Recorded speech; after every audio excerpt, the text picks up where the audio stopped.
Good morning sir. आज देख पा रहा हूँ जैसा कि आज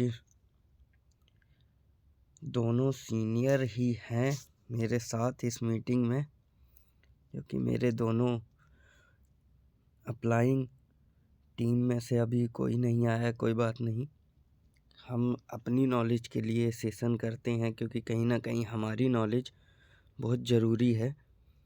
तो क्या सर मेरी आवाज़ क्लियर आ रही है? एक बार चैट बॉक्स में रिप्लाई कर देंगे। क्या मेरी आवाज़ क्लियर आ रही है? Okay, thank you sir. देखिए, कहीं ना कहीं हम मानते हैं कि हमें काफ़ी टाइम हो गया इस बिज़नेस में, बहुत कुछ आता है, लेकिन कहीं ना कहीं चार्जिंग की ज़रूरत तो हमें भी है ना। और कई बारी क्या होता है, हम भी फील्ड में भागते हैं, काम करते हैं, बहुत सारे चैलेंजेस को फेस करते हैं, तो कहीं ना कहीं डीमोटिवेशन जो है ना, वो हमारे माइंड में भी आता है। यार कई बारी क्या होता है, क्लोजिंग का टाइम चल रहा है, हम खुद भी सोचते हैं कि यार इतना टाइम हो गया, अगर इतने टाइम में नहीं हुआ, पूरे महीने में नहीं हुआ, तो अब क्या होगा? ये क्या है? ये भी एक डिमोटिवेशन है ना। तो इन सारी चीज़ों के लिए हमें भी ट्रेनिंग की ज़रूरत है, हमें भी अपने आप को डेवलप करने की ज़रूरत है, हमें भी नॉलेज लेने की ज़रूरत है। कहीं ना कहीं हम डीमोटिवेट कब होते हैं? जब हमें नॉलेज नहीं होती, हमें पता नहीं होता है कि कम टाइम में हम अपने लेवल को कैसे अचीव कर सकते हैं। सर देखिए, कहीं ना कहीं मैं आज किसी ऐसी ट्रेनिंग पे बात नहीं करने वाला। मैं बस एक इस प्रोफेशन को ही हमने क्यों चुना, शायद कई बारी क्या होता है कि हम सोचते हैं, बहुत सारी बातें दिमाग में आती हैं, यार कुछ नहीं होता, हम ये नहीं ये कर लेंगे, ये नहीं ये कर लेंगे, इतना टाइम हो गया कुछ नहीं हुआ, चेक नहीं बना, है ना। लेकिन आज मैं एक चीज़ क्लियर करने वाला हूँ कि अगर हमने इस प्रोफेशन को चुना है तो क्यों चुना है। ये प्रोफेशन जो है, आज हमने डायरेक्ट सेलिंग को, नेटवर्क मार्केटिंग को या वेस्टीज़ को चुना है, तो वेस्टीज़ को ही क्यों चुना है, और वेस्टीज़ से क्या हो सकता है, डायरेक्ट सेलिंग से क्या हो सकता है। और अगर हम अदर फील्ड में जाते हैं, कई बार क्या होता है, बहुत सारी चीज़ें सोचते हैं हम, नहीं हो रहा है, कुछ और कर लेते हैं। लेकिन आज मैं एक वीडियो के माध्यम से बताऊंगा कि इस बिज़नेस को अगर हमने चुना है तो इसको हमें सीरियस लेना पड़ेगा, और इससे क्या हो सकता है। तो मैं स्क्रीन शेयर करूंगा। अगर वीडियो की आवाज़ आएगी तो एक बार आप अनम्यूट होके मुझे क्लियर कर दीजिएगा।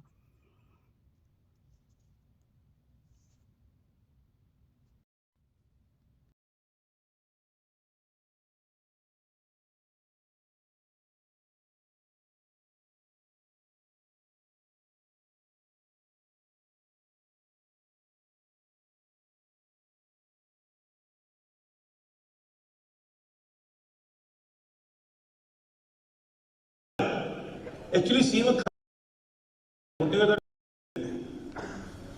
ये एमबीए, ठीक है, एक बिजनेसमैन है।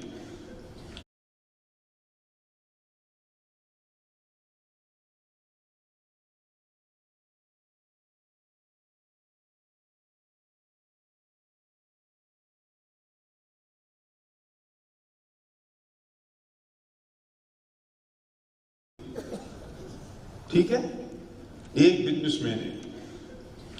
एक डॉक्टर, मैं जो भी चीज पूछ रहा हूं बात कर रहा हूं, माफ करिए, मैं किसी प्रोफेशन को पुट डाउन नहीं कर रहा हूं, मैं उनको रेस्पेक्ट करता हूं, मैं उनकी बहुत इज्जत करता हूं, सम्मान करता हूं, पर हमें एनालिसिस करना है अपनी जिंदगी के बारे में, इसलिए मैं बात कर रहा हूं।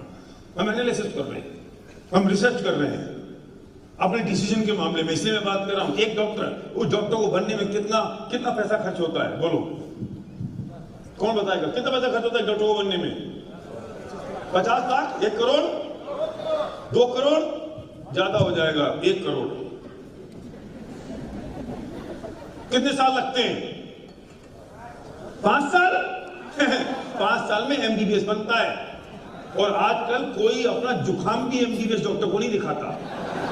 कुछ नहीं, एमडी, डीएम, एफआरसीएस, है ना, 10 साल, 10 इयर्स। एवरेज इनकम 10 लाख कौन बोला? 10 लाख कौन बोला?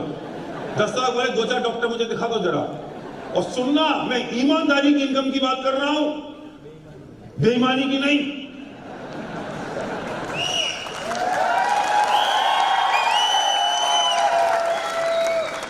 एवरेज 1 लाख होंगे, 10 लाख वाले की 2-4 होंगे, मना नहीं है, हम तो एवरेज बात पकड़नी पड़ेगी ना।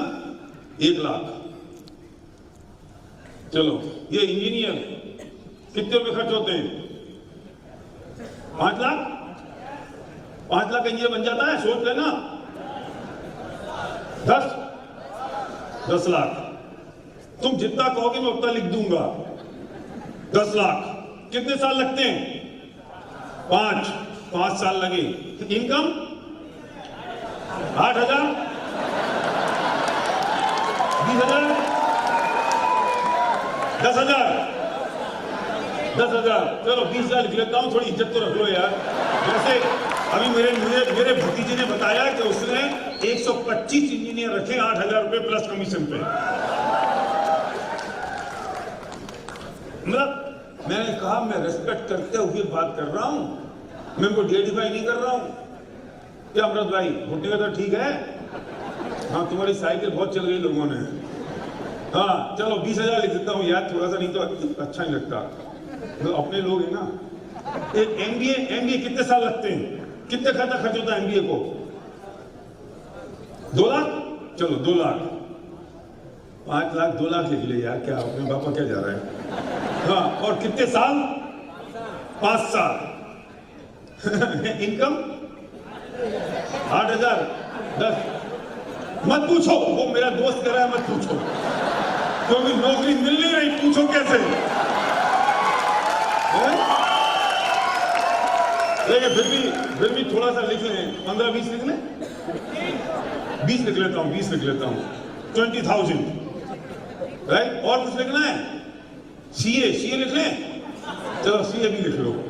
अच्छा, एक सीए कितना खर्च होता है? एक्चुअली सीए में खर्च ज्यादा नहीं होता, लेकिन पास नहीं होता वो। तुम्हें मत समझना मुझे कुछ मालूम नहीं है, मैं रिश्ते में तुम्हारी अपलाइन होता हूँ, तुमसे ज्यादा नॉलेज मेरे पास नहीं, तो मुझे खा जाओ।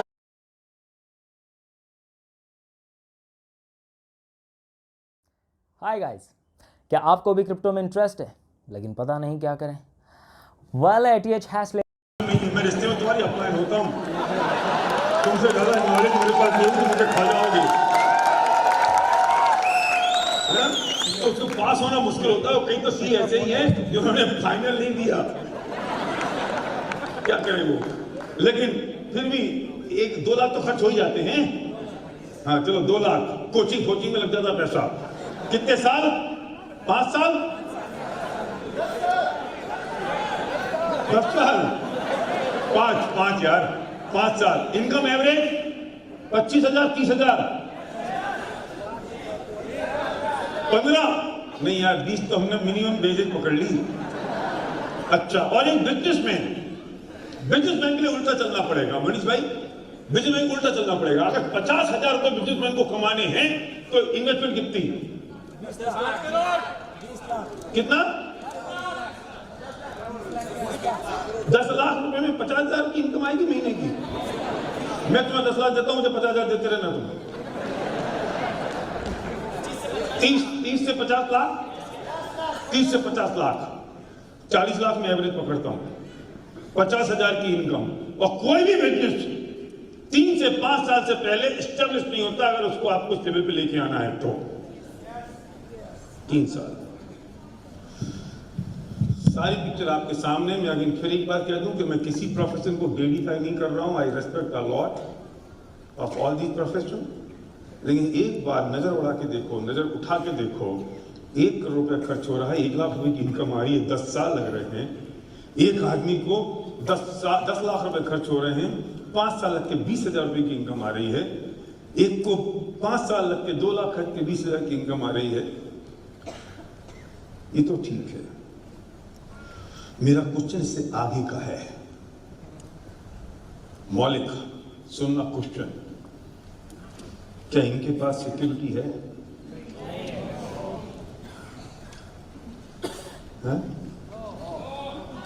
अगर डॉक्टर की उंगली टूट गई तो वो ऑपरेशन कर पाएगा, पेशेंट देख पाएगा। अगर इंजीनियर की उंगली में पार्किंसन हो गया तो सॉफ्टवेयर चला पाएगा।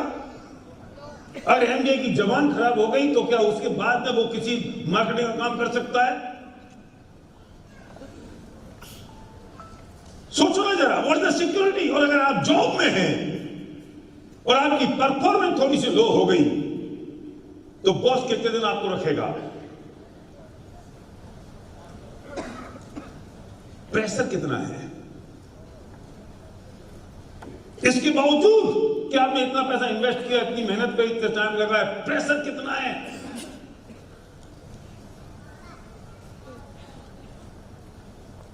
रमेश पालीवाल, तुम्हारी इनकम तो इन सबसे ज्यादा है और प्रेशर है कुछ, बॉस है ऊपर। अच्छा, कुछ रिकॉग्निशन होता होगा इनका ना, कुछ सेलिब्रेशन होगा इनके पास। जाके देखना, हमारे न्यू सीडी अनूप, विवेक, गुलाब, उनकी सीडी खरीद के लेके जाना पीछे से और जाके अपनी फैमिली के सामने उनकी वीडियो सीडी बड़ी सी स्क्रीन पर बैठ के देखना। वो सेलिब्रेशन अगर किसी 1 करोड़ रुपए कमाने वाले का भी होता हो तो मुझे बता देना। वो रिकॉग्निशन, वो सेलिब्रेशन और उसकी सीडी लोग पैसे दे के खरीदे, वो अगर अंबानी का भी होता हो तो मुझे बता देना। वो सेलिब्रेशन अगर अमिताभ बच्चन के पास भी हो तो मुझे बता देना। क्योंकि जब वो सेलिब्रेशन हो रहा था तो मैं देख रहा था अपनी लीडरशिप, आप लोगों की आंखों में वो आंसू। अगर शाहरुख खान भी यहां से आएगा तो आप उसे छुएंगे, पकड़ेंगे, लॉन्च खाएंगे, क्योंकि वो आपका मनोरंजन करता है, लेकिन किसी की आंख में आंसू नहीं होगा। लेकिन जब हमारा ड्यू सीडी पीछे से आ रहा होता है तो लोगों की आंखों में आंसू होते हैं इस बात के लिए कि आज इनके साथ जो हो रहा है कल मेरे साथ सब होने वाला है।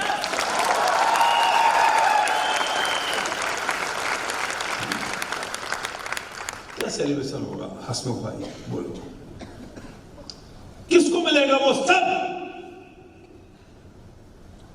कितने खूबसूरत से सूट पहन के बैठा है विशाल, रमा, कर लेते बहुत बढ़िया सी नौकरी। इतने पैसे मिल भी जाते तो 4 आदमी तुमको पूछते और फ्रंट सीट पे आके बैठते, तुम्हारे साथ सेल्फी लेते।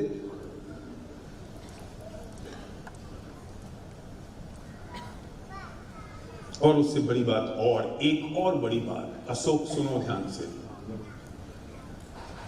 इन सब लोगों से मैं पूछता हूं कि इनने अपनी लाइफ में जो स्ट्रगल कर लिया, सुनो बहुत क्रिटिकल बात करने जा रहा हूं, बहुत इंपॉर्टेंट बात है। मैं इन सब से पूछता हूं जो बोर्ड पे गोले बने हैं कि तुमने अपनी लाइफ में जो स्ट्रगल कर लिया, उस स्ट्रगल का फायदा तुम्हारे बच्चों को कुछ मिलेगा? है? क्यों नहीं मिलेगा?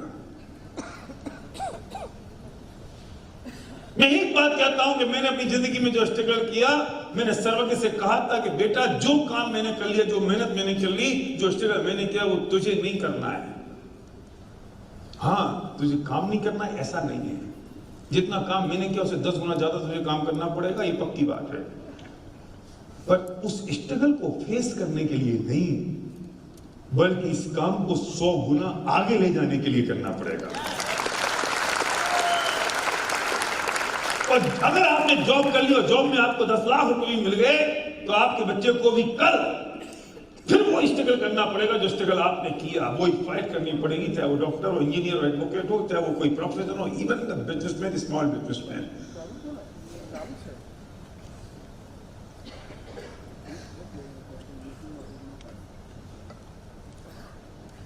वो सेलिब्रेशन, वो स्ट्रगल अगर आप अपनी फैमिली को नहीं दे सकते, वो सिक्योर इनकम, तो फिर आपने जो किया उसका फायदा किसको मिला?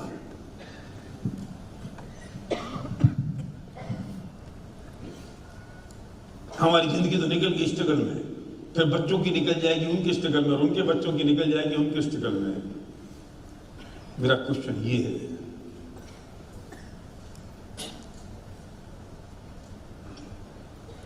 आपने जो किया उसका अगर आपकी फैमिली को कुछ नहीं मिला तो आपके करने का फायदा क्या रहा?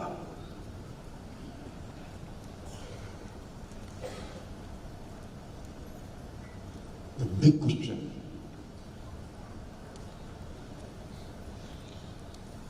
और दूसरी तरफ मैं आपसे कहता हूं कि इन सब के साथ साथ और इनके अलावा मेरे पास एक अपॉर्चुनिटी है और मैं उस अपॉर्चुनिटी को इन सब से ऊपर लिख के अगर ये बना देता हूं कि एक अपॉर्चुनिटी मेरे पास है जिसका नाम है डायरेक्ट सेलिंग। आपकी इन्वेस्टमेंट कितनी है, आपके साल कितने लग रहे हैं, आपकी इनकम कितनी आ रही है, फ्यूचर में इनकम कितनी होने वाली है, पोटेंशियल कितना है, सेलिब्रेशन, रिकॉग्निशन, नेक्स्ट जनरेशन की income, royalty income, secured income.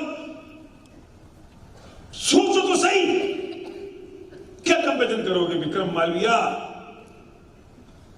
Vikram ने अपने दोनों बच्चों को इस बिजनेस में लगा दिया। भाई विक्रम को चिंता करने की जरूरत नहीं कि मेरे बच्चे करें क्या। कोई कंपेरिजन? और फिर तुम्हारे पास बहाने हैं कि मैं कर नहीं सकता।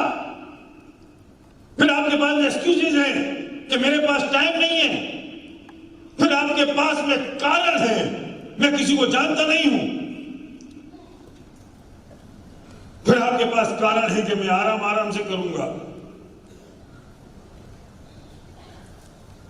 जाओ, या तो अपने सारे सपनों में आग लगा दो, नहीं तो मुझे कोई ऑप्शन बताओ, या फिर गेरुए कपड़े पहन के हिमालय में चले जाओ।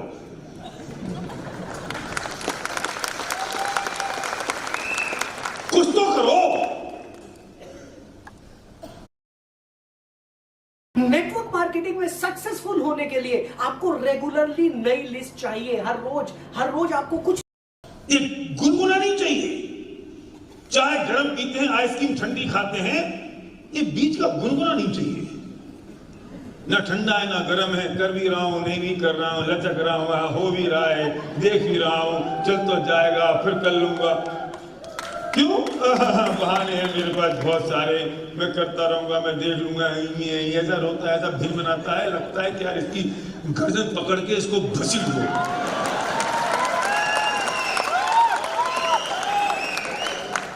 मुझे समझाओ, मैं समझने को तैयार हूं। एक दोस्त मेरे पास आया और मेरे से बोलता है कि लड्डू लेके आया कि लड्डू खा लो आप। मेरा दोस्त, मेरे किस बात के लड्डू हैं? बोले अपना बच्चा आईआईटी के कोचिंग में सेलेक्ट हो गया। आईआईटी में ना, कोचिंग में। मैंने कहा वाह, बहुत बढ़िया बढ़िया। मोतीचूर के पीले पीले गोल गोल लड्डू लेके आया। जानते हो मोतीचूर के लड्डू? गुजराती में શું કહે છે? આમ मोतीचूर ना लड्डू, मोतीचूर ना लाडू। ओके, मैंने उससे कहा, मैंने कहा बेटा सुन, तेरा बच्चा तेरे हाथ से गया। उसने क्या मतलब? मैंने कहा देख, तेरा बच्चा होशियार है, अभी कोचिंग में पढ़ेगा, फिर वो सेलेक्ट हो जाएगा। तो जयपुर में तो आईआईटी कॉलेज है नहीं, हो जाएगा दिल्ली, मुंबई, मद्रास, कलकत्ता, वहां आईआईटी में पढ़ने जाएगा। हाँ, मैंने कहा फिर वो 5 साल पढ़ेगा, फिर इतना होशियार है कि कैंपस सिलेक्शन हो जाएगा। हाँ, सही बात है। फिर उसको नौकरी जयपुर में तो मिलेगी नहीं, उसको नौकरी कहां मिलेगी? दिल्ली, मुंबई, कलकत्ता, मद्रास। और अगर तेरा बच्चा और होशियार जैसा है, हाँ वो तो है, तो उसको अमेरिका में नौकरी मिलेगी। हाँ,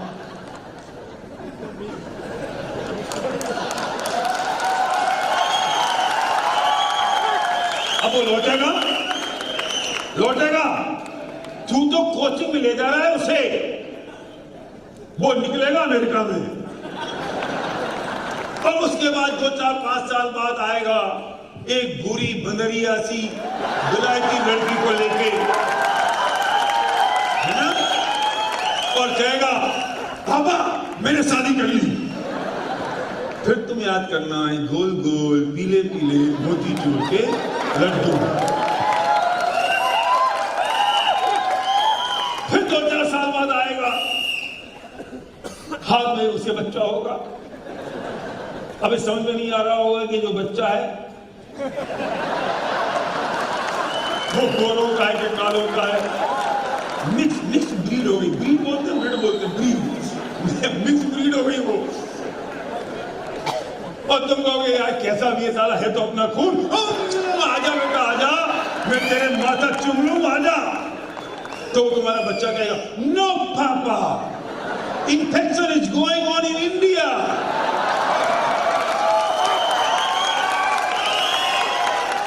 तब तुम याद करना ये गोल गोल पीले पीले मोतीचूर के लड्डू।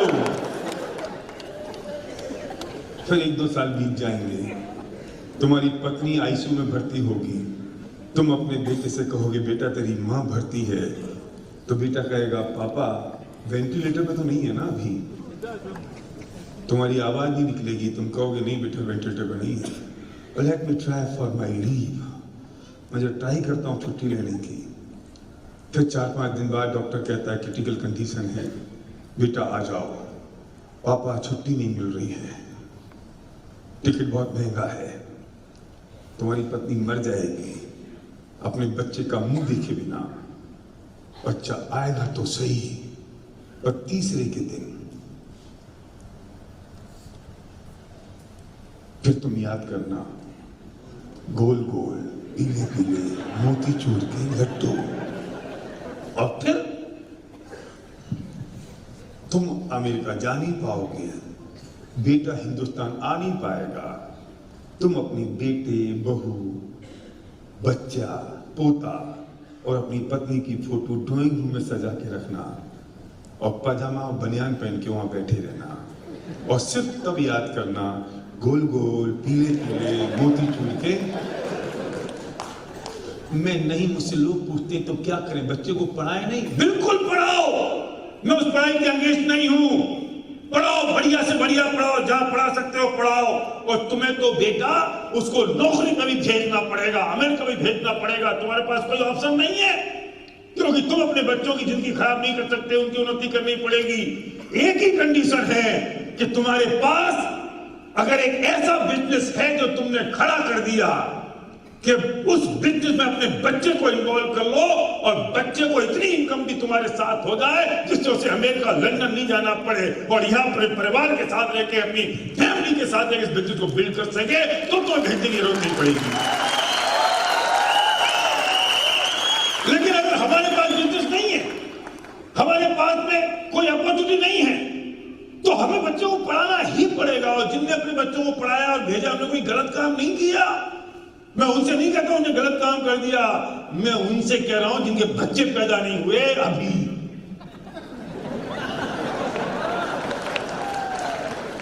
कि तुम इस बिजनेस को अपने बच्चों के पैदा करने से पहले बड़ा कर लो, और जब तुम्हारा बच्चा 20 साल का होगा, भेजने लायक होगा, तब तुम्हारे बच्चे को कहीं जाने की जरूरत नहीं पड़ेगी। तुम कहोगे चल बेटा उठा व्हाइट बोर्ड और ले मार्कर, 16 लाख तो मैंने ब्रेक कर दी, अगली 16 तू ब्रेक कर। घर में 20 लाख रुपए का चेक आ रहा है, घर में 20, 30, 40 लाख रुपए महीने की इनकम आ रही है। अब 1 करोड़ की इनकम ले जाने की जिम्मेदारी तेरी। चल शुरू करते हैं कंधे से कंधा मिला के। उनके लिए कह रहा हूं मेरी बात, मैं आवाज उनके लिए नहीं कह रहा हूं जिनके बाल पक गए, क्योंकि मुझे कहनी तो पड़ेगी। मैं नहीं कहूंगा विशाल तो तुम भी यही काम करोगे। शादी होगी तुम्हारी, होने वाली है, सगाई होगी ना? हाँ, खबरदार बच्चा अगर 20 लाख की इनकम से पहले पैदा किया तो।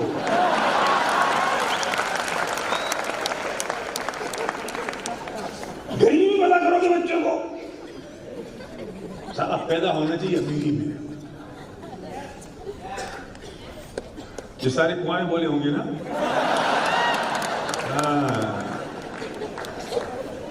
मैं कितने बार कहता हूं मैं भाग्यशाली बाप हूं। चलो को वॉरिक में पढ़ाया, वहां से कैंपस किया, वहां से कैंपस में इसको जॉब मिलने वाली 30 लाख रुपए का ऑफर था, ना उसने की ना हमने की, नहीं तो ये भी हम भी लड्डू खा रहे होते। जो भाई साहब जॉब कर रहे होते और हम इंतजार कर रहे, बेटा कहाँ है? ओ पापा बच्ची को जुकाम हो गया। मैंने कहा मर वहीं पे तुम, बच्ची को जुकाम हो गया। इससे बढ़िया क्या बात हो सकती है कि वो मेरे साथ में लेके बोर्ड में प्लान दिखा रहा हो, कहीं वो मीटिंग कर रहा हो, कहीं मैं मीटिंग कर रहा हूँ, कल वो फिरोजाबाद था, मैं दिल्ली था, संध्या कहीं और थी, चेरी कुछ और काम में लगी होगी, सिद्धि कुछ और कर रही होगी, पूरी फैमिली जुट गए एक मिशन की तरह, एक मिशन बना के। इससे बड़ी बात क्या हो सकती है?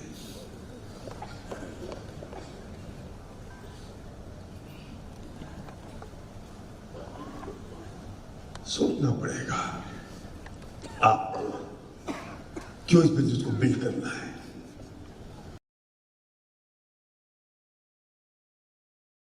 Before starting a business and making 40 crores, I was in a job. यार दोस्तों मुझे लगता था ना हमेशा पूरी दुनिया में डायरेक्ट सेलिंग को भी एक साइड रख दो। डायरेक्ट सेलिंग हमारे पास एक जरिया सक्सेसफुल होने का। सवाल इस बात का है कि किसी भी सक्सेसफुल आदमी के पीछे एक रीजन क्या होता है, उसका बैकबोन क्या होती है।